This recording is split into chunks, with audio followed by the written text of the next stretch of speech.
मकर राशि वालों, आपका माइंडसेट हमेशा 10 कदम आगे की सोचता है। आप हर चीज, हर परिस्थिति को कंट्रोल करना चाहते हैं। आपकी कैलकुलेशंस अक्सर अचूक होती हैं, लेकिन सावधान हो जाइए। 12 अगस्त 2026 को आपके ठीक सामने आपके 7वें भाव में एक ऐसा प्रचंड बदलाव आकार ले रहा है जो आपके बनाए हुए सारे मास्टर प्लान्स को एक पल में पलट सकता है। चाहे आप सत्ता के शीर्ष पर बैठे कोई कद्दावर राजनेता हो, कोई बड़े इंडस्ट्रियलिस्ट हो, या अपने व्यापार में स्थापित कोई सीजन्ड प्रोफेशनल। कर्क राशि के आश्लेषा नक्षत्र में लगने वाला ये सूर्य ग्रहण आपकी बुनियाद को हिलाने की क्षमता रखता है। ये कोई साधारण खगोलीय घटना नहीं है। ये ग्रहण सिर्फ आसमान में अंधेरा नहीं ला रहा, बल्कि आपके प्रोफेशनल और पर्सनल नेटवर्क में एक गहरी साजिश या अप्रत्याशित संकट का बीज बो रहा है। आपके 7वें भाव में 4 ग्रह सूर्य, चंद्रमा, गुरु और बुध एक साथ है। और आज मैं इस वीडियो के बीच में एक ऐसे छिपे हुए खतरे का खुलासा करूंगा जो आपके सबसे करीबी सर्कल से आ सकता है। एक ऐसा ब्लाइंड स्पॉट जिसे आप अभी पूरी तरह से इग्नोर कर रहे हैं। अगर आपने अभी अपनी आंखें नहीं खोली तो ये ग्रहण आपके वर्षों के परिश्रम पर भारी पड़ सकता है। ध्यान से सुनिए, क्योंकि ये समय डरने का नहीं बल्कि सही स्ट्रेटेजी के साथ तैयार होने का है। नमस्कार, मैं हूं आपका अपना एस्ट्रो दोस्त चेतन और आप देख रहे हैं स्काई स्पीक्स। आगे बढ़ने से पहले बता दूं, ये गोचर फल इसे आप अपनी लगन राशि, चंद्र राशि दोनों से देखें। मतलब अगर आपका मकर लगन है तो भी ये वीडियो आपके लिए है, और अगर आपकी राशि मकर है तो भी ये वीडियो आपके लिए ही है। क्यों? क्योंकि लगन राशि आपके जीवन की भौतिक वास्तविकता यानी फिजिकल रियलिटी और परिस्थितियों को दर्शाती है, जबकि चंद्र राशि आपके मन, माइंडसेट और मनोवैज्ञानिक प्रतिक्रियाओं को दिखाती है। उदाहरण के लिए, यदि किसी का लगन मकर है लेकिन चंद्र राशि मेष है तो उसे मकर और मेष दोनों वीडियो देखने चाहिए। मकर लगन बताएगा घटना कैसे घटेगी और मेष राशि बताएगी उस घटना को लेकर आपका मेंटल रिस्पॉन्स क्या होगा। बात करते हैं वर्तमान में ग्रहों का परिदृश्य बहुत ही स्ट्रेटेजिक है। वक्री शनि मीन राशि में आपके तृतीय भाव में गोचर कर रहे हैं। राहु कुंभ राशि द्वितीय भाव में, केतु सिंह राशि अष्टम भाव में। ये सभी गोचर अपनी अपनी जगह महत्वपूर्ण है, परंतु आज का हमारा ये वीडियो सिर्फ और सिर्फ 12 अगस्त 2026 को रात्रि 9 से 1:30 बजे तक लगने वाले सूर्य ग्रहण पर केंद्रित रहेगा। बेशक ये सूर्य ग्रहण भारत में दृश्य नहीं है, लेकिन ज्योतिषीय दृष्टिकोण और ब्रह्मांडीय ऊर्जा के अनुसार इसका मनोवैज्ञानिक और भौतिक प्रभाव मकर राशि के जातकों पर भी अवश्य होगा। आप समझते हैं कोर थीम यानी मकर राशि और इस ग्रहण के प्रभाव को। मकर राशि जो है आपकी पृथ्वी तत्व की राशि है, स्थिर, अनुशासित, यथार्थवादी। और वहीं कर्क राशि, जिस राशि में ये ग्रहण लगने वाला है, जल तत्व की राशि है। कर्क राशि भावनाओं की राशि है, जनता की राशि है और अंतर्ज्ञान का केंद्र है। मकर राशि से कर्क राशि जो है आपके सप्तम भाव में पड़ती है। 7वां भाव आपके जीवन साथी, business partners, public image, open enemies और डेली पब्लिक डीलिंग्स का है। अब प्रश्न ये उठता है कि जब ये ग्रहण लगेगा तब क्या होगा। 12 अगस्त 2026 को आपके इसी 7वें भाव में एक दुर्लभ युति बन रही है। सूर्य और चंद्रमा दोनों आश्लेषा यानी बुध के नक्षत्र में हैं, और आश्लेषा का प्रतीक है एक सर्प जो कुंडली मार करके बैठा हुआ है, जो छिपे हुए उद्देश्य, मैनिपुलेशन और जकड़न को दर्शाता है। वहीं इसी भाव में गुरु और बुध भी दोनों हैं, लेकिन ये दोनों पुष्य नक्षत्र में यानी शनि के नक्षत्र में हैं। अब आइए इसे 360 डिग्री एंगल से समझने का प्रयास करते हैं। आपके लिए सूर्य अष्टम भाव के स्वामी है, चंद्रमा आपके सप्तम भाव के स्वामी है, गुरु तीसरे और 12वें भाव के स्वामी है, वहीं बुध जो है आपके छठे और नवम भाव के स्वामी है। तो जब 6, 8, 12 के स्वामी सप्तम भाव में एक साथ आ जाएं तो उस पर ग्रहण लग जाए तो ये फ्यूजन आपके पब्लिक स्फीयर और पार्टनरशिप्स में एक जबरदस्त वॉलेटाइल एनर्जी पैदा करता है। दोस्तों, गोचर में क्या चल रहा है ये तो हम आपको हर बार बताते ही हैं, लेकिन आपकी अपनी जिंदगी में क्या चल रहा है ये आपकी कुंडली बताएगी। और अगर आप जानना चाहते हैं कि आपकी अपनी जिंदगी में क्या चल रहा है, या फिर अगर आप अपने आने वाले 3, 6 या 12 महीनों की स्ट्रेटेजिक ब्लूप्रिंट रिपोर्ट बनवाना चाहते हैं आपके करियर को लेकर, बिजनेस को लेकर, फाइनेंस को लेकर, तो स्क्रीन पर नंबर दिया है, बस अभी फोन उठाइए, अपनी बर्थ डिटेल्स यानी आपकी जन्म तिथि, जन्म समय, जन्म स्थान, आपका नाम हमें व्हाट्सएप कीजिए, शुल्क लागू रहेंगे। तो चलिए अब बात करते हैं कि इस ग्रहण का आपके लाइफ के कौन कौन से एरियाज पर क्या क्या असर पड़ने वाला है, इसके बारे में पूरा सटीक और तार्किक विश्लेषण में आपके लिए लेकर आया हूं। सबसे पहले बात करेंगे बिजनेस और पार्टनरशिप्स की। व्यापार केवल मुनाफे का नहीं बल्कि साख और भरोसे का भी खेल है।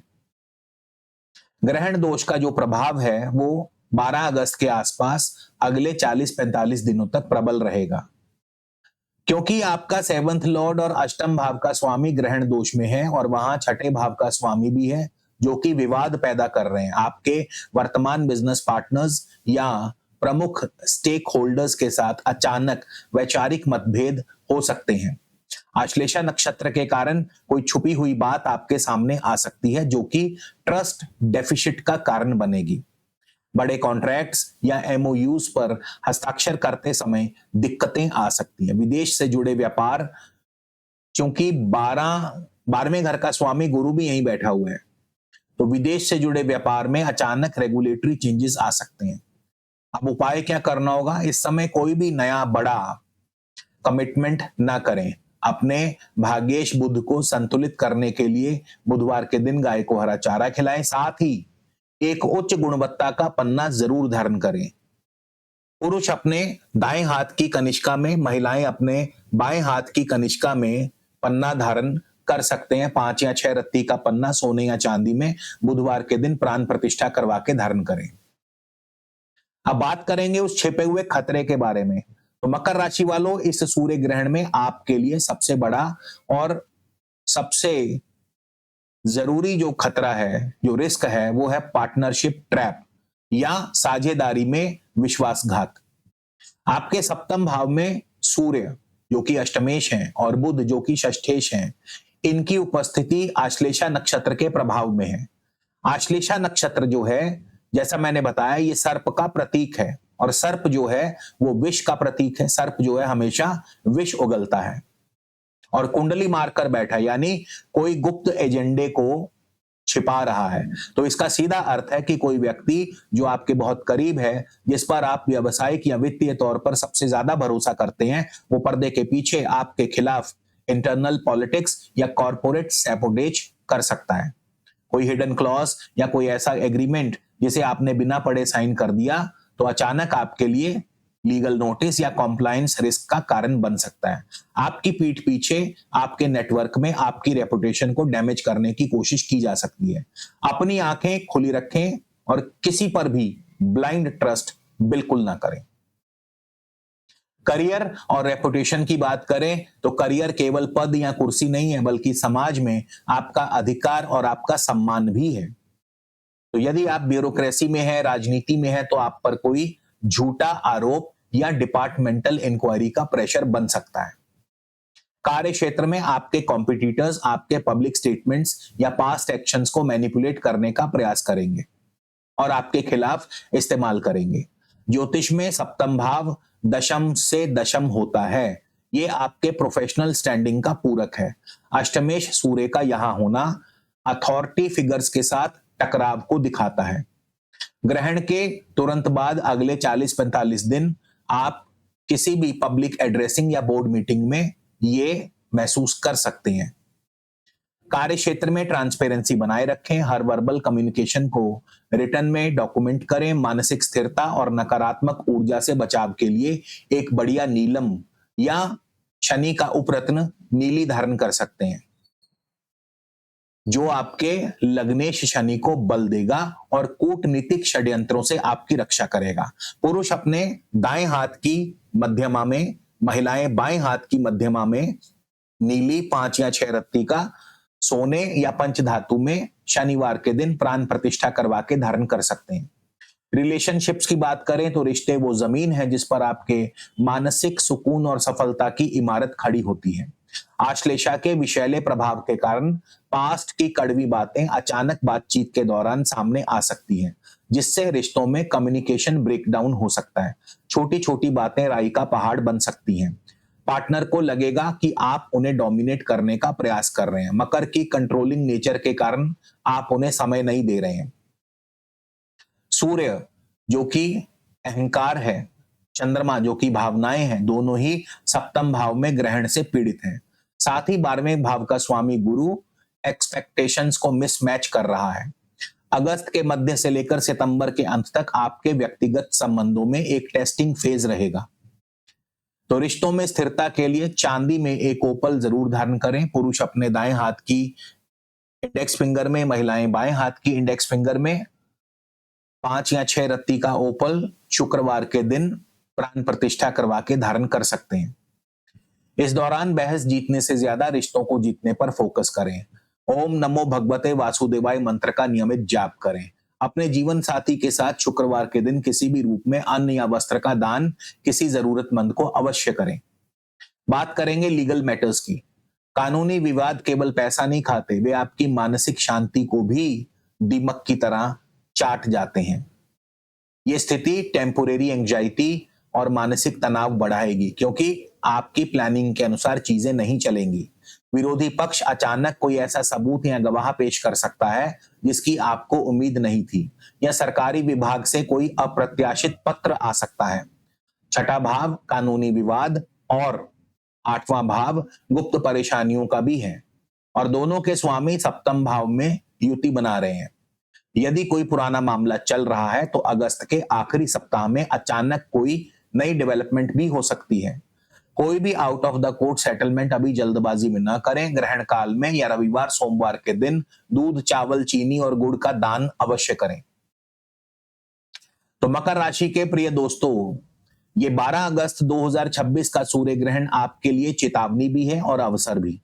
चेतावनी इसलिए कि आपको अपने बिजनेस पार्टनर्स, ओपन नेटवर्क और लीगल कॉम्प्लायंसेस को लेकर अति सतर्क रहना होगा, और अवसर इसलिए क्योंकि जो कमजोर कड़ियां या छिपे हुए दुश्मन आपके आसपास हैं, ये ग्रहण उन्हें बेनकाब कर देगा। अपनी मकर राशि वाली व्यवहारिक सोच को बिल्कुल ना छोड़ें। डरने की कोई आवश्यकता नहीं है, बशर्ते आप लॉजिक और फैक्ट्स के साथ अपने डिसीजन लें। हर चीज का बैकअप प्लान तैयार रखें, और अगर आपको ये 360 डिग्री और लॉजिकल एनालिसिस पसंद आया हो और इसने आपके दिमाग में कुछ क्लैरिटी दी हो, तो इस वीडियो को लाइक जरूर करें। अपने फेलो मकर राशि वालों के साथ, दोस्तों, मित्रों, परिवारजनों के साथ शेयर करें ताकि वे भी सतर्क हों। और हाँ, अगर आपने अभी तक हमारे चैनल स्काई स्पीक्स को सब्सक्राइब नहीं किया तो अभी कर लें, और बेल आइकन वाला बटन जरूर दबाएं ताकि कोई भी महत्वपूर्ण गोचर आपसे कभी भी मिस ना हो। मैं मिलूंगा आपसे अगले वीडियो में एक नए सटीक विश्लेषण के साथ। तब तक के लिए सुरक्षित रहें, सतर्क रहें और रणनीतिक सोच बनाए रखें। आपका अपना एस्ट्रो दोस्त चेतन। जय श्री राम।